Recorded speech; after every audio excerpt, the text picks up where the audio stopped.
सच्ची और अच्छी खबर लखनऊ दर्पण न्यूज। राजधानी में रहते हैं, हमारी समस्याओं के लिए सदैव समय समय पर उठाते रहते हैं।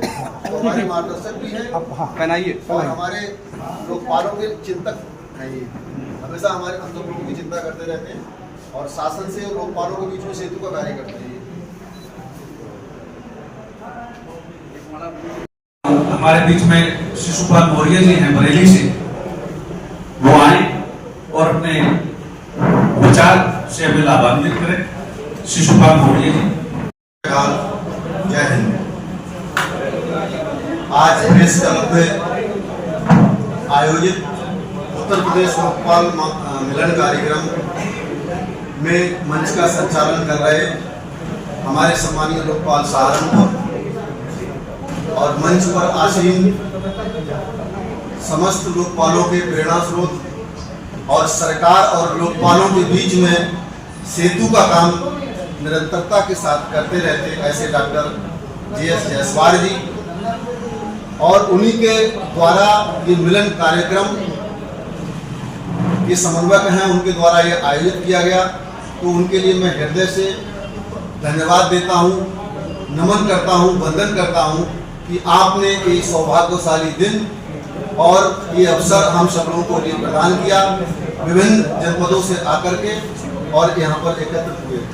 हमारे बीच में लोकपाल अमेठी, लोकपाल शाहजहानपुर, लोकपाल हरदोई और लोकपाल संभल भी मंच पर विराजमान हैं। मैं उनका भी हृदय से नमन, वंदन और अभिनंदन करता हूँ। यहाँ पर प्रेस क्लब में आए हुए मीडिया बंधु, इस प्रेस क्लब के सदस्यगण, मैं उनका भी अंतर्मन से नमन, वंदन और अभिनंदन करता हूँ।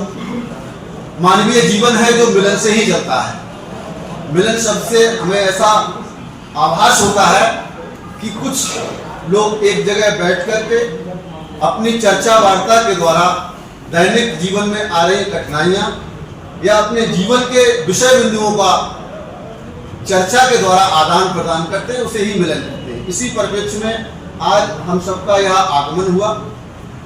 जैसा पूर्व संचालक महोदय ने बताया कि लोकपालों के द्वारा, सरकार के द्वारा की गई नियुक्ति जो भारत सरकार की गाइडलाइन के द्वारा की गई है, जो लोकपाल सब लोग सुनते तो हैं कि किसी जमाने में अन्ना हजारे ने आंदोलन किया था और उसके बाद विवश होकर के भारत सरकार ने लोकपालों के विषय में एक रूपरेखा तैयार की और लोकपालों की नियुक्ति के लिए मार्ग प्रशस्त हुआ था।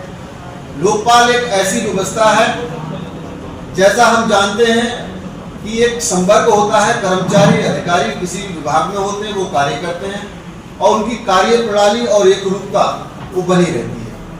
अब उस एक रूपता को विभिन्नता लाने के लिए और पारदर्शिता सुनिश्चित करने के लिए लोकपाल की व्यवस्था की गई है। इसीलिए जैसा हम सभी जानते हैं, भारत सरकार के द्वारा आज ग्रामीण अंचलों में जितने भी विकास कार्य हो रहे हैं, उसमें मनरेगा के द्वारा सर्वाधिक धन के माध्यम से आज गांव इस ऊंचाइयों पर पहुंच चुके हैं।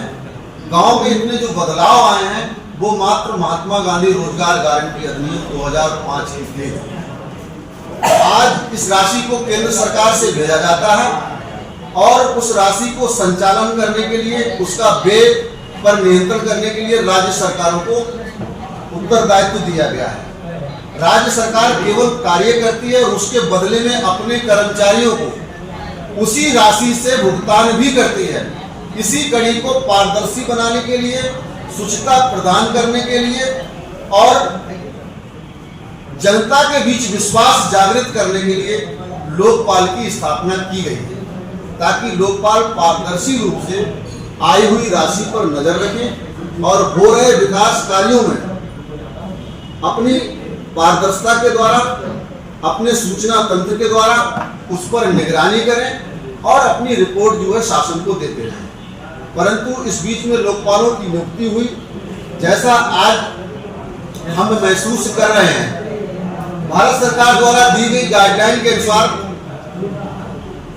जो गाइडलाइन में बिंदु दिए गए हैं लोकपालों के लिए, वाहन व्यवस्था है, मानदेय है, कार्यालय स्टाफ है, कदम कदम पर उन्हें उन दुश्वारियों का सामना करना पड़ रहा है, जिससे लोकपाल बंधु अपने कर्तव्य निर्वहन को ठीक से करने में असमर्थता महसूस करते हैं, क्योंकि कार्य करने के लिए संसाधनों की भी आवश्यकता होती है और संसाधन विहीन व्यक्ति कहीं ना कहीं अपने कार्यों को करने में असमर्थ रहता है। आज हमारे बीच में डॉक्टर JS जायसवाल जी हैं। वो सदैव लोकपालों के बीच में कार्य करते रहते हैं, इसलिए ये मिलन कार्यक्रम किया गया है। तो मैं इस मंच के माध्यम से पुनः उनका हृदय से धन्यवाद करता हूँ और हृदय से वंदन करता हूँ कि आपने एक कदम आगे बढ़ करके हम सब लोगों के लिए प्रेस क्लब में बुलावा दिया और हम लोग यहाँ पहुँचे। और मैं आशा करता हूँ कि भविष्य में भी आप लोकपालों की समस्याएं को सरकार के द्वारा अपने माध्यम से पहुंचाते रहेंगे और सेतु का काम करते हुए लोकपालों के कल्याण के लिए और उनके भविष्य की रणनीतियों को सरकार के सामने रखते रहेंगे, हम यही आशा करते हैं। इन्हीं शब्दों के साथ मैं अपनी बात समाप्त करता हूं। मैं एक ही बात कहता हूं कि व्यक्ति कहीं भी कार्य करे, संगठन भी जरूरी है, एकता भी जरूरी है और समन्वय भी जरूरी है। तो इसीलिए हम चाहते हैं कि सब लोकपाल बंधु समय समय पर ऐसे आकर के अपनी एकता का परिचय दें और आपस में अपनी हो रही दैनिक समस्याओं के लिए एक दूसरे से शेयर करें और वो आगे बढ़े। भारत सरकार की जो अपेक्षा है, राज्य सरकार की जो अपेक्षा है और जनता की जो अपेक्षा है, जनता की जहां सुनवाई नहीं होती है उस सुनवाई में एक कदम आगे चल करके उन्हें पारदर्शिता के साथ अपना कार्य करना चाहिए और जनता को ये लगना चाहिए कि अगर उसकी बात अधिकारियों ने नहीं सुनी, उसकी बात कर्मचारियों ने नहीं सुनी, उसकी बात प्रशासन ने नहीं सुनी, तो लोकपाल इसके लिए बैठा हुआ है। लोकपाल को पारदर्शिता के साथ उसकी बात सुन करके संविधान का न्याय स्थापित करने का कार्य करना चाहिए। इन्हीं शब्दों के साथ मैं अपनी बात समाप्त करता हूँ। जय हिंद, जय भारत। अपने विचार हमारे बीच में साझा किए। अब मैं अनुरोध करूंगा हमारे बीच में ओजस्वी पांडे जी मौजूद हैं, लोकपाल अमेठी, वो आए और अपने विचारों से लाभान्वित करें। इस मंच पर उपस्थित विद्वज्जन और मेरे सामने पत्रकार सबका अभिनंदन वंदन। और मैं ये चाहता हूँ, मेरा ये मानना है कि छोटे से ही यदि आपकी उपस्थिति दर्ज की जाए, यदि आप किसी भी कार्य को करने के लिए छोटा ही कदम यदि बढ़ाएं तो वो काम सफलता की ओर एक कदम आगे होता है। और हम लोग ने जो कदम उठाया है और जो बंधुओं ने जो अभी सर ने जो बोला उसको मैं विशेष बोलना नहीं चाहता, लेकिन मैं ये कहना जरूर चाहता हूँ कि यहाँ की जो व्यवस्थाएं हैं, जो लोकपाल की जो व्यवस्थाएं हैं, वो निश्चित तौर पर जो होनी चाहिए वो नहीं है। क्योंकि केंद्र सरकार के द्वारा जो आदेशित किया गया है, जो लोग आदेश वहां से दिए गए हैं, जो एक्ट बना हुआ है, उस पर हम लोग काम जो जरूर करते हैं, लेकिन उसकी पूरी तरह से ना उस पर कोई व्यवस्थाएं हैं, ना सुविधाएं हैं और यही हम लोग पर दुख का कारण है। लेकिन एक बार हम लोग एकत्र हुए हैं तो मुझे लगता है कि ये सफलता का एक कदम है। मैं ज्यादा समय आप लोग का नहीं लूंगा। एक मेरी ही कविता, छोटी कविता है, उससे मैं समाप्त करना चाहता हूँ। रख तू राह पर दो चार ही कदम, रख तू राह पर दो चार ही कदम, मगर जरा तबीयत से कि मंजिल खुद ब खुद चलकर तेरे पास आएगी। अरे हालात का रोना रोने वालों, मत भूल कि तेरी तकदीर ही तेरी तकदीर बदल पाएगी। जय हिंद, जय भारत। Thank you. आपने अपनी बात को हमारे बीच में रखा। अब मैं आमंत्रित करता हूँ एडवोकेट कृपाल जी, सम्मानित लोकपाल। दो शब्द तो आप करेंगे। डिस्ट्रिक्ट अमरोहा के आप लोकपाल हैं और बहुत सम्मानित एडवोकेट भी हैं। बीच बीच में अपनी राय हमेशा संगठन को मजबूत करने के लिए आप देते हैं। और आज ये भी एक उद्देश्य है हम सबका यहाँ कि हम जब लोकपाल हैं तो उन सबका एक संगठन हो और उस संगठन के माध्यम से हमारी कोई बात रखने के लिए सरकार के बीच में हमारा प्रतिनिधि के तौर पर यहाँ रहे, तो उस संदर्भ में भी आज ये बैठक है। आदरणीय कृपाल लोकपाल मिलन समारोह में आज सभी लोकपाल साथियों का हृदय से अभिनंदन है और सामने बैठे पत्रकार बंधुओं को मेरा बहुत ही आभार व्यक्त करता हूं, क्योंकि अपना बड़ा कीमती समय देकर हमारे लिए यहाँ उपस्थित भी हैं। सबसे पहले हमारे जो आज लोकपाल मिलन समारोह के अध्यक्ष श्री RS जायसवाल जी को बधाई देता हूं, क्योंकि उन्होंने आज पूरे उत्तर प्रदेश के लोकपालों के लिए अपनी जिम्मेवारी अपने साथियों के साथ मिलकर यहाँ ली है और मुझे आशा है कि वो बहुत ही धैर्य से अपनी साथियों की मांगों को लेकर चलेंगे और जो हमारा मिलन समारोह का कार्यक्रम है इसमें भी आगे बढ़ाते हुए और मैं अपनी बात को यहीं विराम देता हूँ, क्योंकि लोकपाल अमरोहा बात से आपने बहुत सूक्ष्म शब्दों में अपनी बात को रखा। अब मैं आमंत्रित करता हूं डॉक्टर AK सिंह, निवर्तमान लोकपाल हरदोई हमारे बीच में है, वो भी आए और अपने विचार हमारे साथी, हमारे पत्रकार बंधु जो जन जन तक आम आदमी की बात पहुंचाते हैं, वास्तव में आज हमारे सामने एक बहुत बड़ी चुनौती है कि योजनाओं का क्रियान्वयन पारदर्शिता से कैसे करें, क्योंकि सिस्टम है उस सिस्टम में एक आम आदमी फंस जाता है तो उसको न्याय नहीं मिल पाता। इस दृष्टिकोण को रखते हुए ये लोकपाल की व्यवस्था की गई। कोई भी, क्योंकि मनरेगा में स्पष्ट है कि वंचित और जो मजदूर हैं, गरीब तबके के लोग ही काम करते हैं, उनको जगह जगह शिकायतें मिलती हैं क्योंकि मजदूरी समय से नहीं मिली, उनकी जो सुविधाएं हैं वो समय से नहीं मिली, वो शिकायत करते हैं सिस्टम में और घूम फिर के वो शिकायत उसी पास पहुंच जाती है जिसके विरुद्ध शिकायत होती है। इस नजरिए से सरकार ने लोकपाल की व्यवस्था दी। आप देखते होंगे लोकपाल बैंकिंग, लोकपाल विद्युत, अब हर जगह इस टाइप की व्यवस्था की जा रही है कि कोई भी अगर शिकायत करता है तो सीधे लोकपाल के पास जाए, एक सादी एप्लीकेशन लिखे और अपनी समस्या लिखे तो उसको 30 दिन के अंदर लोकपाल उसकी जांच करके उसका निष्कर्ष देते हैं। उसके बाद वो शिकायत पे जो जांच होती है, जो आदेश होता है, उसका अनुपालन जनपद स्तर पर जिला कार्यक्रम समन्वय को करना होता है। तो जिलों में वो जो आदेश है उसका पालन समय से नहीं हो पा रहा है। ये कोई समस्या वहाँ पे रहती होगी, अब ये तो हम लोग नहीं बता सकते, लेकिन ये समस्याएं आती हैं। तो इसको और दूसरे जो लोकपाल का क्रियान्वयन है, लोकपाल की स्थापना है जनपद में, उसके लिए मूलभूत सुविधाएं भी समय से नहीं मिल पाती हैं और जो लोकपाल का मानदेय है वो भी समय से नहीं मिल पा रहा। ऐसी दशा में जो सिस्टम है, जो लोकपाल की व्यवस्था है, वो पूरी तरीके से कार्य नहीं कर पा रही है।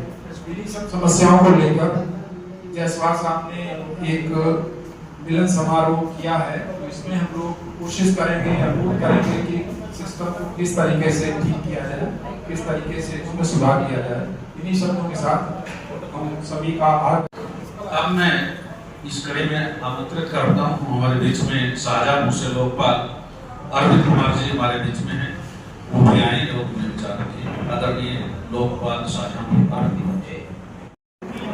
की बैठक एक बहुत ही एक्सपीरियंस होल्डर कहीं हर लोकपाल के कार्य क्षेत्र में कहीं अनुभव के साथ में ही रहे हैं, सरकार में रहे हो चाहे समाज सेवा में रहे हो, काफ़ी अनुभवी लोग हैं। मेरा बस सभी लोगों से निवेदन यही है कि ये मौका साल के लिए सभी लोगों को मिला हुआ है, सभी लोग उस समय का सदुपयोग करें। समय का सदुपयोग इस माने की हो सकता है कि हम लोग जनता को या शिकायतें जो आती हैं पब्लिक की, उस पर कैसे कैसे संज्ञान लेते हैं और पब्लिक को कैसे सेटिस्फाई कर पा रहे हैं, ये बहुत महत्वपूर्ण है। रही बात तो सुविधाएं लोकपाल पद रहने के बावजूद भी हम लोग जीवन यापन कर रहे थे, लेकिन लोकपाल पद होने के बाद में भी लाइफ की दिनचर्या में थोड़ा सा जिम्मेदारी बढ़ती है, लेकिन इस जिम्मेदारी का प्रॉपर अपने कलम के थ्रू अपनी जो गाइडलाइन है और जो अधिकार है उसका उपयोग करते हुए कम से कम जनता में जो शिकायतें हैं उनको और अपने कलम के मसीहा बने, कभी भी अपने स्वाभिमान से समझौता न करें। लिखने पढ़ने के लिए लोगों के लिए रखा गया है और केंद्र सरकार, राज्य सरकार जहाँ भी प्रॉब्लम है उसको प्रॉपर लिखें, बस जिंदा दिल्ली से काम करें, बस यही मेरा सुझाव है। सभी लोगों से निवेदन है और सभी लोग को ऑलरेडी बहुत ही एक्सपीरियंस होल्डर है, कहीं कहीं 10 साल 15 साल 20 साल का अनुभव सभी के पास है, तो सभी लोगों का अपना अनुभव का पूरा सही ये इंडिविजुअल बॉडी है, ऑटोनोमस बॉडी है, तो किसी प्रकार का कोई भी ऐसा नहीं कैरेक्टर लिखा जाएगा या 2 साल की बात में 4 साल 6 साल 10 साल का हो जाएगा।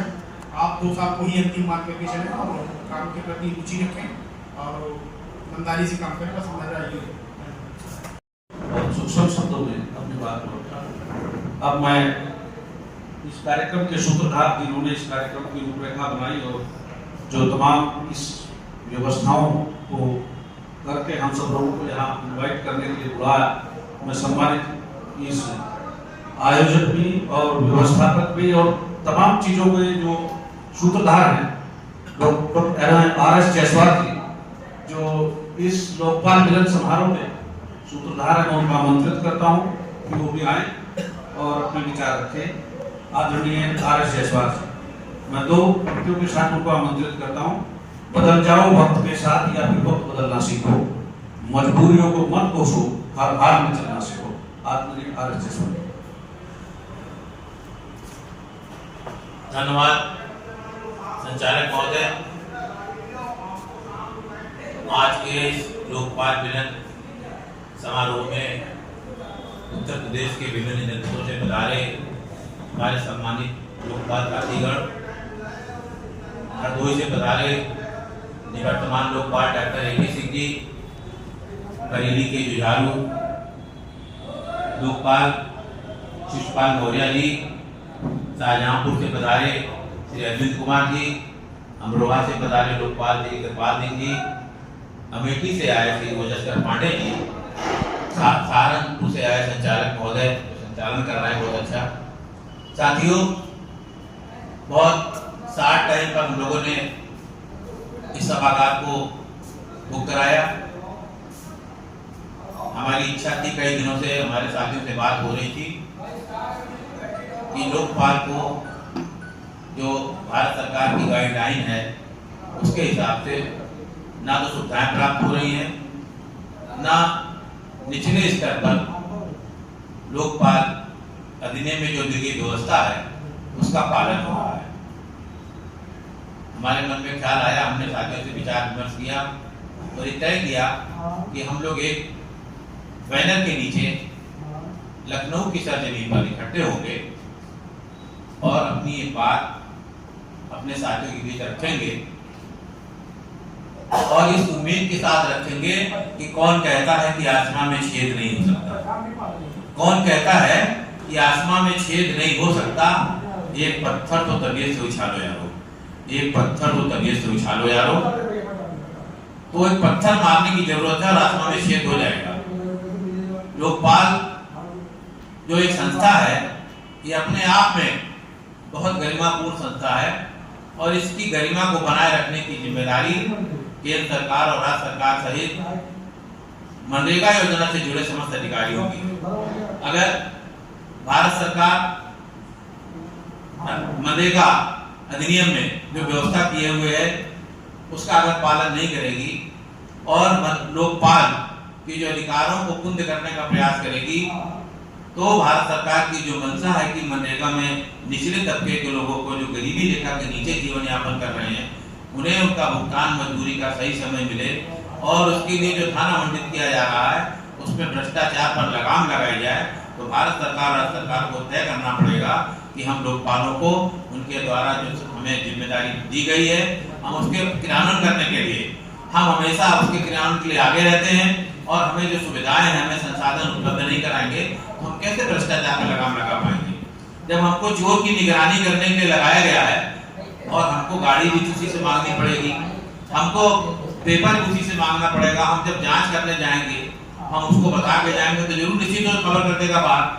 तो साथियों, हम लोगों ने तय किया है कि हम लोग बैठ के इस पर बात करेंगे और अपनी बात शासन और प्रशासन तक पहुंचाने का काम करेंगे।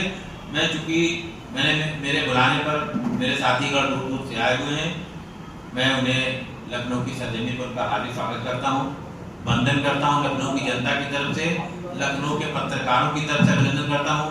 इन्हीं शब्दों के साथ मैं अपनी बात को विराम दूंगा। जय हिंद, जय भारत, जय संविधान।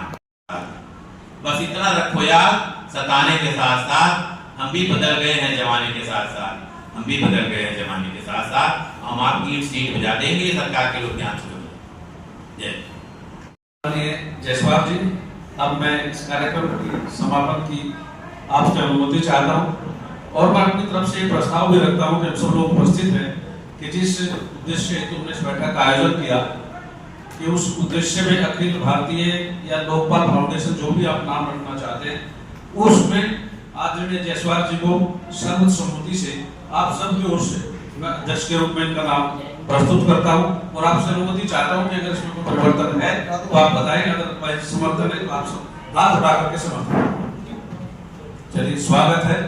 और अब इसमें इस टीम को बनाने की भी मैं जिम्मेवारी नीति सोचता हूँ कि ये महासचिव, सचिव या उपाध्यक्ष या जो भी सदस्य जिसको भी निर्वाचित करना चाहे, ये पूर्ण रूप से स्वतंत्र है और यही इसको आगे लेकर के चले। हम सब लोग आपके साथ हैं, एक आवाज पर आपके साथ उसी तरह से खड़े रहेंगे जैसे इस बार आपके साथ आए हैं और आगे प्रयास करेंगे कि वो साथियों को भी अधिक से अधिक जागरूक करके उनको भी जोड़ने का काम करेंगे। धन्यवाद।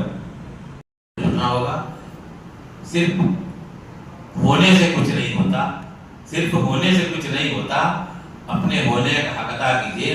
ये हमने जुगनुओं से सीखा है, रोशनी हो न हो जला कीजिए, रोशनी हो न हो जला कीजिए और आपको जलना पड़ेगा, तभी आपके अधिकारों की पूर्ति होगी।